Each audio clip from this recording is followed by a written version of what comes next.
Alright, what's going on, guys? Dr. Stone, episode 10, A Tenuous Alliance. Let's do it!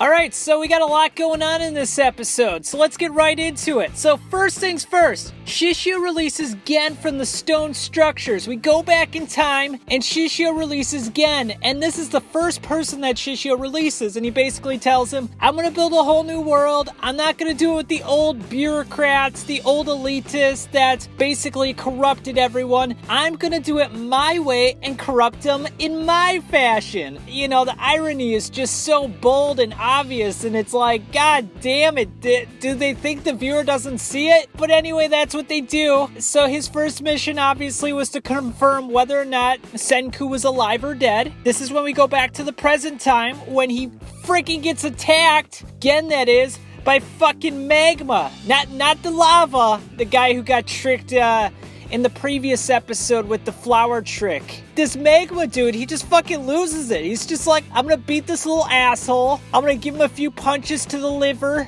bruise him up a bit, and then just shove a spear right into his spleen. I don't know if that was actually his spleen, but it looked pretty painful nonetheless. But even though it looks like Gen died, and I know what you're saying, you're probably hoping he died anyway because he's not a very good character. Doesn't really add much to the story, but you know, it is what it is.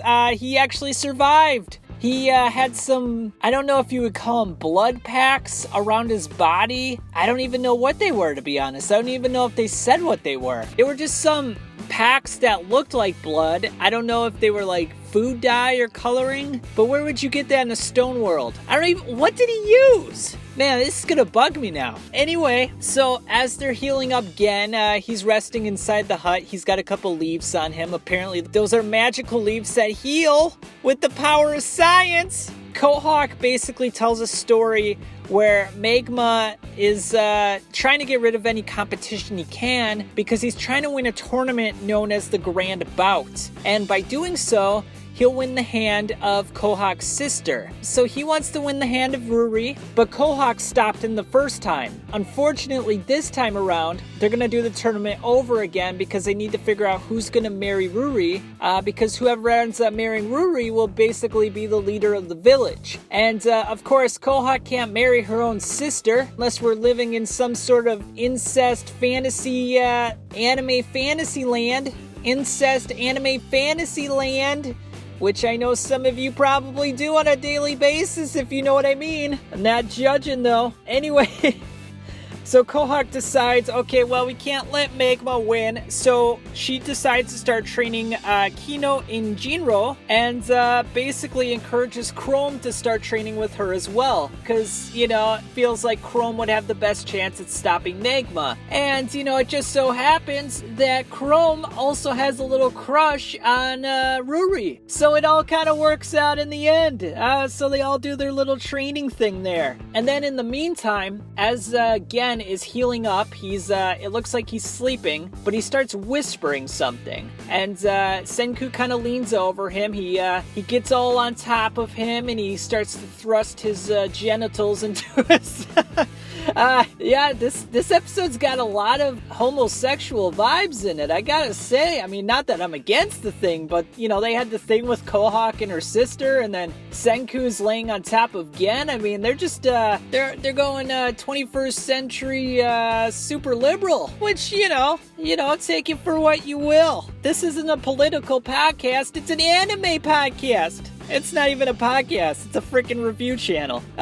But anyway, so yeah, they whisper something to each other. You don't hear it at first, but then Gen goes back. He escapes from he quote unquote escapes from the village, and Kohawk wants to go after him because she believes Gen is escaping to tell Shishio that Senku's alive, which would result in Shishio attacking Senku. And it looks like Shishio's already built up his little army. He's got all these muscle-bound people that are protecting him. He's living in some sort of a cave, sitting on a chair looking all menacing. Kind of like, you know, any classic villain you might see in any Hollywood movie. I mean, it's just, all the tropes are in place, people. We've discussed this, we know it's awful, but there they are. And then we find out that shortly afterwards, again, he just wants a freaking soda. if he gets his soda, he doesn't care about the electricity or the science. He just wants Senku to make him a soda, a nice cool soda, and then he'll be happy. So then he tells Shishio, hey, Senku's dead, he's no longer living, you don't have to search for him. And Senku's like, okay, we gotta put the antibiotic on hold, guys. We gotta make some carbonated water here. We gotta make a soda. Senku soda. And then that's basically it. Like I said, there's not much in this episode. There's not much to laugh at. The entertainment's pretty paltry. There's a lot of stuff going on, so I guess that's something, but it's not something good. It's not something I'm really enjoying. As you can tell from the previous episode reviews, Shishio is basically, he can't see the forest through the trees, you know? He's doing the same thing that he's lamenting. He's talking about how these people ruin the world with their bureaucracy and their elitism and their riches.